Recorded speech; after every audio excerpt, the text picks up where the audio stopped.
प्यारे विद्यार्थियों, आज की इस ऑनलाइन क्लास में मैं विपिन पारिक आपका हार्दिक स्वागत करता हूँ। प्यारे विद्यार्थियों, आज की क्लास में हम जानेंगे प्रोनाउन के बारे में और प्रोनाउन के कितने भाग हैं उनकी संक्षिप्त जानकारी हम जानेंगे। इसी के साथ जो कक्षा 4 से लेकर के कक्षा 12 के अंतर्गत जो सबसे महत्वपूर्ण चीज है और सबसे आसान चीज है उसके ऊपर भी हम आज विचार विमर्श करेंगे। तो आइए शुरुआत करते हैं हमारे आज की कक्षा की। जैसे कि आप ऊपर देख रहे हैं बोर्ड के ऊपर, आज का जो शीर्षक है, आज की हेडिंग है वो है प्रोनाउन यानी कि सर्वनाम। क्या है सर्वनाम?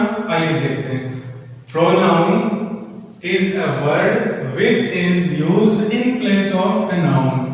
प्रोनाउन इज अ वर्ड यानी कि प्रोनाउन एक शब्द है which is used जिसका उपयोग किया जाता है in place of के स्थान पर, in place of यानी के स्थान पर, और किसके स्थान पर करते हैं? नाउन यानी संज्ञा के स्थान पर। मतलब यह हुआ सर्वनाम एक ऐसा शब्द है जो संज्ञा शब्द के स्थान पर काम आता है, यानी कि कोई भी ऐसा शब्द जो संज्ञा वाले शब्द की जगह ले ले, निश्चित रूप से वो हमारा प्रोनाउन यानी कि वो हमारा सर्वनाम होगा। अंग्रेजी में प्रोनाउन के 8 प्रकार होते हैं, यानी मूल रूप से देखा जाए तो अंग्रेजी भाषा के अंदर प्रोनाउन के 8 प्रकार होते हैं। लेकिन हमारे कुछ विद्वानों के अनुसार, यानी सबकी अपनी अपनी राय है, अपना अपना मत है, अंग्रेजी के कुछ जो विद्वान हैं उनके अनुसार प्रोनाउन के 10 प्रकार भी बताए गए हैं। लेकिन हम क्या करने वाले हैं आज के वीडियो में, हम क्या सीखने वाले हैं? तो आज हम इन सभी प्रोनाउंस के नामों के बारे में जानेंगे। जैसे कि आप यहाँ देख पा रहे हैं, मैंने एक एक करके सभी 10 प्रकार के प्रोनाउंस के नाम लिख रखे हैं। तो सबसे पहले हम इन प्रोनाउंस के बारे में जानेंगे और उसमें से एक प्रोनाउन, जो 10 प्रोनाउन है, इनके अंदर से एक प्रोनाउन के बारे में, एक सर्वनाम के बारे में हम आज यहाँ जानकारी प्राप्त करेंगे। और वो जानकारी इसलिए प्राप्त करेंगे क्योंकि कक्षा 4 से लेकर के जो कक्षा 12 के विद्यार्थी उन सभी के लिए ये चीज अनिवार्य है। और इसके बिना किताब पढ़ना हो, चाहे किसी छोटे छोटे वाक्यों का अनुवाद करना हो, किसी के बारे में हिंदी में जानकारी प्राप्त करनी हो, या खुद वाक्य बनाने के लिए भी इन चीजों का जानकारी आपके दिमाग में होना आवश्यक है। इसलिए हम इसकी जानकारी आज प्राप्त करें। सबसे पहले हम देखते हैं तो विद्वानों ने जो अंग्रेजी के अंदर 10 प्रकार के प्रोनाउन बताए हैं उनके बारे में। सबसे पहले नंबर पे आता है पर्सनल प्रोनाउन, उसके बाद में आता है पजेसिव प्रोनाउन, उसके बाद में आता है रेसिप्रोकल प्रोनाउन, चौथे नंबर पे आता है डेमोस्ट्रेटिव प्रोनाउन, 5वें नंबर पे जो आता है वो है रिफ्लेक्सिव प्रोनाउन, 6ठे नंबर पे आता है एम्फेटिक प्रोनाउन, 7वें नंबर पे आता है रिलेटिव प्रोनाउन, जिसका सीधा संबंध कक्षा 10 की बोर्ड परीक्षा से है। आगे की जो वीडियोस आएगी उसमें हम प्रत्येक के बारे में विस्तार से जानकारी प्राप्त करेंगे, लेकिन आज हम वो चीज जानने का प्रयास कर रहे हैं, बच्चों तक वो चीज पहुंचाने का प्रयास कर रहे हैं जो सब कक्षाओं के विद्यार्थियों के लिए जरूरी है, आवश्यक है और सरल भी है। तो 7 तक हम पहुंचे थे रिलेटिव प्रोनाउन, उसके बाद 8वें नंबर पे आता है इंट्रोगेटिव प्रोनाउन, 9वें नंबर पे आता है इंडेफिनिट प्रोनाउन और आखिर में आता है डिस्ट्रीब्यूटिव प्रोनाउन। तो प्यारे विद्यार्थियों, ये 1 से 10 प्रोनाउन हैं जो अंग्रेजी के अंदर काम में आते हैं और इनके ऊपर पूरा का पूरा एक टॉपिक कक्षा 11 के अंदर 8 अंकों का दिया हुआ है। आगामी सत्र में हम कुछ ही समय के अंदर इनके ऊपर भी अलग से वीडियोस बनाएंगे और आप तक पहुंचाएंगे। लेकिन पहले जैसे कि मैंने यहाँ लिखा, कक्षा 4 से 12 के विद्यार्थियों के लिए जो सबसे सरल, सबसे जरूरी, महत्वपूर्ण चीज है उसकी हम बात करते हैं। आज हम जानकारी प्राप्त करेंगे पर्सनल प्रोनाउन के बारे में, और पर्सनल प्रोनाउन को कहते हैं व्यक्तिवाचक सर्वनाम। व्यक्तिवाचक सर्वनाम, इसको हम कहते हैं व्यक्तिवाचक सर्वनाम। जैसे संज्ञा होती है उसी प्रकार से सर्वनाम होते हैं। तो एक सारणी के माध्यम से मैं आपको बताने का प्रयास कर रहा हूं और आप सारणी देख करके भी समझ सकते हैं। तो सारणी के अंदर जैसे सबसे पहले आप देख पा रहे होंगे कि मैंने ऊपर लिखा प्रोनाउन केस। ये जो हरे रंग में, हरी शाही में मैंने जो लिखा है वो है प्रोनाउन केस। और केस का मतलब होता है कारक। यहाँ मैंने इसका हिंदी अर्थ पे लिखा हुआ, केस का मतलब होता है कारक। यानी जैसे आपके हिंदी में होते हैं या अन्य कोई संस्कृत वगैरह जो होती है हमारी अन्य भाषाएं, उनमें जैसे होते हैं कर्ता कारक, कर्म कारक, करण कारक, उसी प्रकार से ये अंग्रेजी के हैं। तो प्रोनाउन केस, तो यहाँ ये जो ग्रीन इंक के अंदर आपको जो लिखा हुआ दिख रहा है, ये केसेस की जानकारी है। सबसे पहले कॉलम में है सब्जेक्टिव केस, उसके बाद में है पजेसिव केस, उसके बाद में है ऑब्जेक्टिव केस, और अंत में आता है रिफ्लेक्सिव। मूल रूप से हमारे ये सब्जेक्टिव, पजेसिव और ऑब्जेक्टिव केस काम में आते हैं। रिफ्लेक्सिव भी आते हैं, कैसे प्रयोग होता है इनका हम आगे विस्तार से वर्णन करेंगे, लेकिन मूल रूप से हमारे ये तीन काम में आते हैं। तो यहाँ तो है सब्जेक्टिव केस, इसके अंतर्गत जितने भी आप ये देख रहे हैं नीचे लिखे हुए, ये सारे सब्जेक्ट के रूप में ज्यादातर वाक्यों में आपको देखने को मिलेंगे। इनका सीधा संबंध सब्जेक्ट से होता है, और हिंदी में कहें तो ये एक प्रकार से कर्ता कारक हो गए।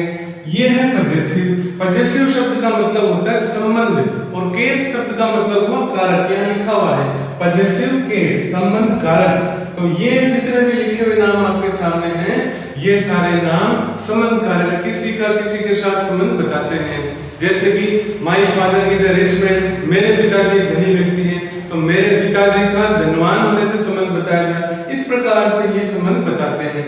और ये जो है ऑब्जेक्टिव केस, ऑब्जेक्टिव यानी कि कर्म कारक, ऑब्जेक्ट कर्म, ऑब्जेक्टिव कर्म कारक, ऑब्जेक्टिव केस यानी कि कर्म कारक। तो ये जितने भी हैं, ये सारे ऑब्जेक्ट के रूप में आपको सेंटेंस में या बुक के अंदर या स्टोरीज के अंदर आपको देखने को मिलते हैं। और ग्रामर के जैसे एक्टिव, पैसिव, इनडायरेक्ट स्पीच है, इस प्रकार के जो अच्छे ग्रामेटिकल टॉपिक्स हैं, उनमें इनका बहुत ज्यादा यूज होता है। यहाँ तक कि छोटे-छोटे सेंटेंस बनाने में भी इनका यूज होता है। अब यहाँ जो इस टेबल में आप देख रहे हैं, ये मैंने ग्रीन इंक से लिखा है प्रोनाउन टाइप, यानी कि जो प्रोनाउन के प्रकार हैं वो कितने प्रकार हैं।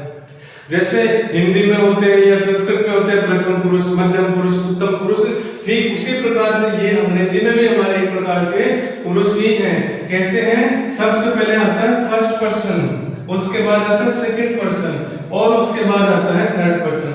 ये लाल रंग में आप देख सकते हैं सारणी के अंदर फर्स्ट पर्सन प्रोनाउन ये सारे हैं अलग-अलग केसेस में, सेकंड पर्सन ये सारे अलग-अलग केसेस में, और थर्ड पर्सन के अंतर्गत ये सारे अलग-अलग केसेस में। आइए इन पर थोड़ी सी दृष्टि डालते हैं। First person pronoun subjective case में आई और we, first person pronoun possessive case में my, our, first person pronoun objective case में मी और अस, और first person pronoun reflexive myself और आवर सेल्फ। यदि आपसे कहें कि इंग्लिश में फर्स्ट पर्सन प्रोनाउन की जानकारी दीजिए, तो आप कहेंगे दो होते हैं, आई और वी। अब आपको पूछ ले कि पूरा बताइए, तो आप बताएंगे कि फर्स्ट पर्सन प्रोनाउन में I, my, me, we, our, us, I, my, me, we, our, us, इस प्रकार से आप बता सकते हैं। इसमें आई सब्जेक्टिव है, वी सब्जेक्टिव है, इसमें माई और आवर पजेसिव है, और मी और अस ऑब्जेक्टिव है।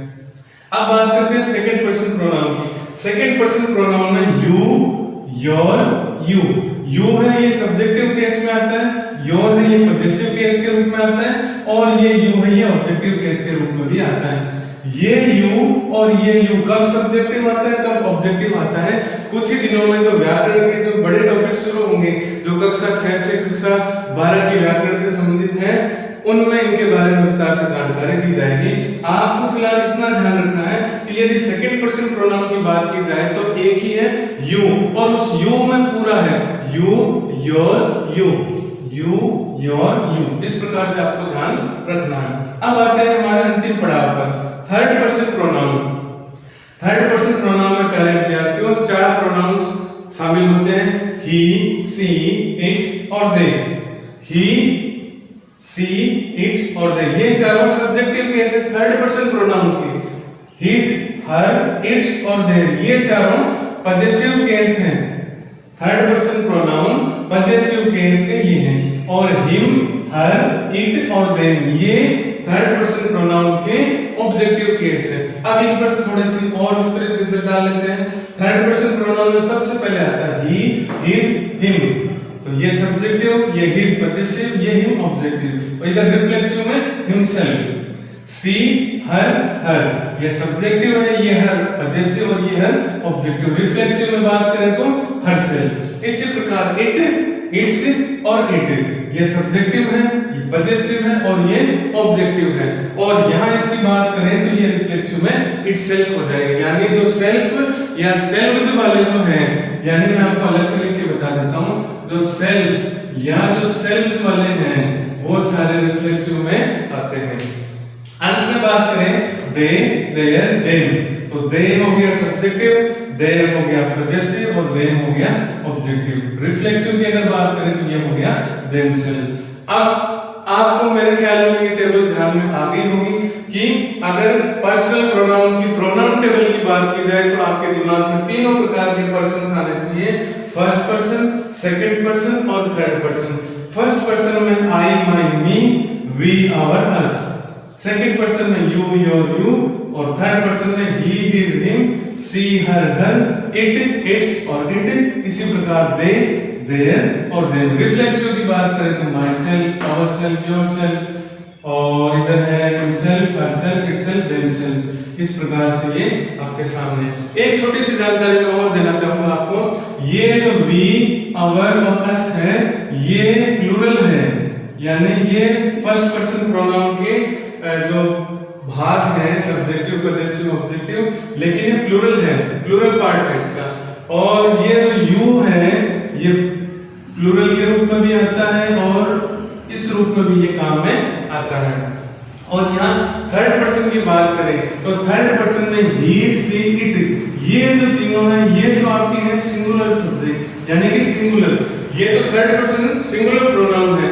और ये जो दे है ये थर्ड पर्सन का प्लूरल पार्ट है। तो ये आपको ध्यान में रखना है, ये प्लूरल में आता है और ये भी प्लूरल में आता है। ये थर्ड पर्सन का प्लूरल है और ये फर्स्ट पर्सन का प्लूरल है। तो आशा करते हैं आपको ये आज की छोटी सी प्रोनाउन टेबल समझ में आई होगी। प्रोनाउन के जो नाम है वो भी आपको समझ में आए होंगे। आगामी जो वीडियोस हमारे होंगे उनमें जो बचे हुए प्रोनाउन हैं उनके लिए अलग से वीडियोस बनाए जाएंगे, क्योंकि कक्षा 11 के पाठ्यक्रम में 8 अंकों का ये पूरा एक बड़ा टॉपिक है जिसमें नाउन, प्रोनाउन, एडजेक्टिव, एडवर्ब या आर्टिकल्स, ये बहुत बड़ा एक टॉपिक है। तो इसके ऊपर हम अलग से वीडियो बनाएंगे। इस वीडियो को देखिए, बार बार देखिए। अगर फिर भी कोई चीज समझ में नहीं आती है तो हमें कमेंट बॉक्स में लिख करके हमें हमारे तक सूचना पहुंचाइए, हमें उसकी जानकारी दीजिए। हम आपकी हर समस्या का समाधान करेंगे। और अपने मित्रों को, अपने साथी विद्यार्थियों को ये वीडियो शेयर कीजिए ताकि छुट्टियों में भी आपकी पढ़ाई सने सने प्रगतिशील रहे। अपने और अपनों का ध्यान रखिए, स्वस्थ रहिए, खुश रहिए। धन्यवाद।